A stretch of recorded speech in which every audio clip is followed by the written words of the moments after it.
मैं डॉक्टर अमित भटनागर पंतनगर कृषि विश्वविद्यालय में सस्य विज्ञान विभाग में प्राध्यापक के पद पर कार्यरत हूँ।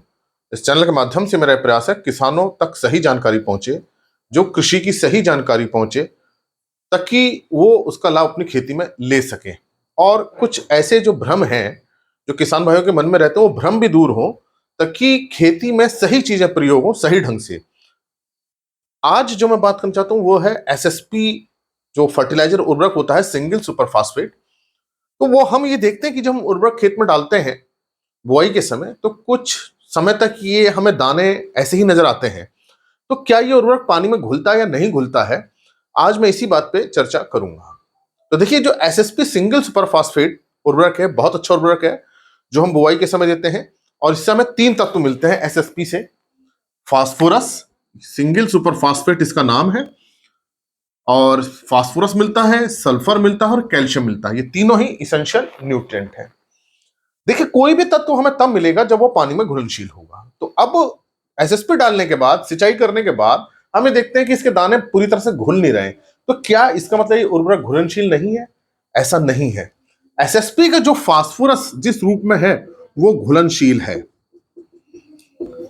तो अब हम एसएसपी डाल रहे हैं मेनली फास्फोरस के लिए। तो जिस रूप में फास्फोरस है वो पानी में घुल जाता है और जड़ों को उपलब्ध हो जाता है। तो फिर अगर फास्फोरस घुलनशील है, तो फिर ये इसका दाना पूरी तरह से पानी में क्यों नहीं घुल पा रहा है? जैसे यूरिया को हम पानी में घोलते हैं तो पूरा दाना घुल जाता है, तो ये क्यों नहीं घुल पा रहा है? तो इसका कारण समझिए कि देखिए, ये जो एसएसपी बनता बनता कैसे है? जब हम रॉक फास्फेट को सल्फ्यूरिक एसिड H2SO4 से रिएक्शन कराते हैं तो सिंगल सुपर फास्फेट बनता है। बहुत सारे प्रोडक्ट्स बनते हैं। अब रॉक फास्फेट क्या है? एक नेचुरल मिनरल है, फास्फोरस का सोर्स है। इसमें बहुत सारे तत्व होते हैं, कैल्शियम भी होता है, फास्फोरस भी होता है। उस फास्फोरस को सल्फ्यूरिक एसिड से रिएक्शन कराते हैं।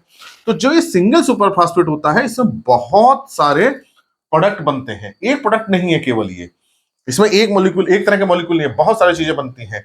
कैल्शियम फास्फेट के तीन रूप होते हैं और इसमें जो अधिकांश मात्रा वो जिप्सम की होती है। तो जो एसएसपी में जो होता है, तो एक तो फास्फोरस के 3 रूप हैं। H2PO4 रूप होता है, HPO4 होता है और PO4 रूप होता है। तो ये तीनों का कॉम्बिनेशन कैल्शियम के साथ होता है। एक तो ये चीज है।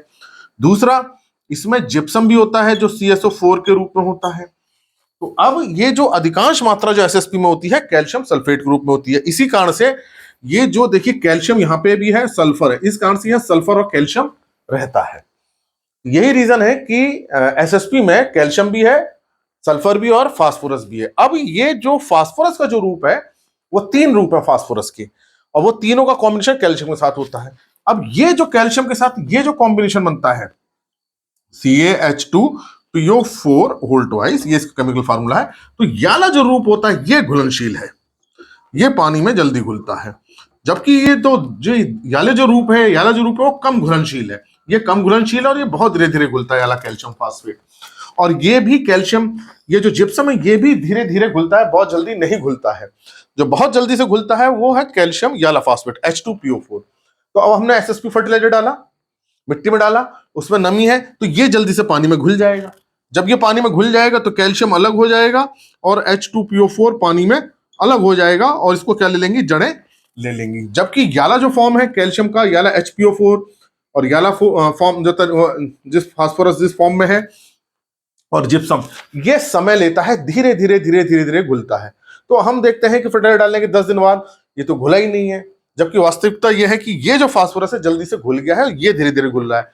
ये 20 दिन, 25 दिन, 30 दिन, इतना समय ले लेता है। अलग अलग मिट्टी पे वहां का टेम्परेचर कितना है, नमी कितनी है, बहुत सारी चीजों पर निर्भर करता है। तो एसएसपी में अधिकांश मात्रा तो जिप्सम की है, तो जिप्सम समय लेता है घुलने में, तो एकदम से नहीं देता है ये।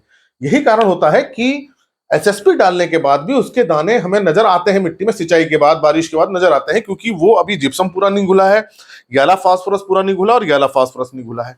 केवल H2PO4 वाला जो है ये जल्दी से घुल जाता है। तो जब हम एसएसपी डालते हैं तो ये जल्दी घुलता है, जड़ें इसको लेना शुरू कर देती है और फास्फोरस मिलना शुरू हो जाता है। और इन तीनों में सबसे ज्यादा मात्रा इसी वाले की होती है, इस वाले फास्फोरस की सबसे ज्यादा मात्रा होती है, इनकी कम मात्रा होती है। तो ऐसा भी नहीं होता कि एसएसपी डालने का फास्फोरस नहीं मिल पा रहा है, क्योंकि ये जो मात्रा है ये कम है और पानी में ज्यादा घुल भी नहीं रही है। ये मात्रा सबसे ज्यादा है जो पानी में घुलनशील है। इसी कारण से एसएसपी से हमें करीब 16% फास्फोरस मिल जाता है जो पानी में घुलनशील है, और सल्फर भी हमें 11% के आसपास मिल जाता है। तो ये जो 16% वाला फास्फोरस है ये पानी में जल्दी घुल जाता है, बाकी हल्के हल्के घुलता है। जिप्सम तो बहुत थोड़ा और समय लेता है। तो इसी कारण से अगर हम इसकी फास्फोरस के संदर्भ में देखें तो फास्फोरस में की घुलनशीलता है, कैल्शियम और सल्फर धीरे धीरे मिलते हैं। और जो मैंने आपको बताया HPO4 और PO4, ये फॉर्म हल्के हल्के, बहुत ही कम मात्रा होती है एक तो इनकी, और हल्के हल्के घुलते हैं। चूंकि मात्रा इनकी कम है तो इसका बहुत ज्यादा असर पड़ता भी नहीं है। तो जो पौधे जिस रूप में लेते हैं H2PO4 फॉर्म में लेते हैं, इसकी मात्रा ज्यादा होती है और ये घुलनशील भी बहुत ज्यादा है। इसी कारण से हम SSP को घुलनशील उर्वरक मानते हैं, क्योंकि हमारा जो मुख्य उद्देश्य SSP देने का क्या है, वो फास्फोरस देने का है, और फास्फोरस इसमें अच्छी मात्रा में है और जिस रूप में है वो घुलनशील है। इस कारण से घुलनशीलता के रूप में देखें तो फास्फोरस का जो फॉर्म है वो घुलनशील है, और जो कैल्शियम और सल्फर है वो धीरे धीरे घुल के मिलता है, तेजी से नहीं मिलता है। तो आप जो ये देखते हैं कि SSP डालने के बाद फास्फोरस नहीं घुल पा रहा है और उर्वरक नहीं घुल पा रहा है, जबकि वास्तविकता यह है कि उसका फास्फोरस घुल गया है, उसको जड़ें ले रही हैं। जो नहीं घुला है वो कैल्शियम और सल्फेट वाला रूप है जो हल्के हल्के घुल रहा है। तो आप समझ गए होंगे कि SSP का जो जिस रूप में पौधे लेते हैं फास्फोरस को, वो रूप घुलनशील है। अब ये जो मात्रा हल्के हल्के घुलती है, इसलिए सारा का सारा SSP हमें बुआई के समय देना चाहिए, खड़ी फसल में नहीं डालना चाहिए। खड़ी फसल में बुआई के 20-25 दिन और डालेंगे, मिट्टी के ऊपर रहेगा, ये फास्फोरस घुल तो जाएगा लेकिन जड़ तक नहीं पहुंचेगा।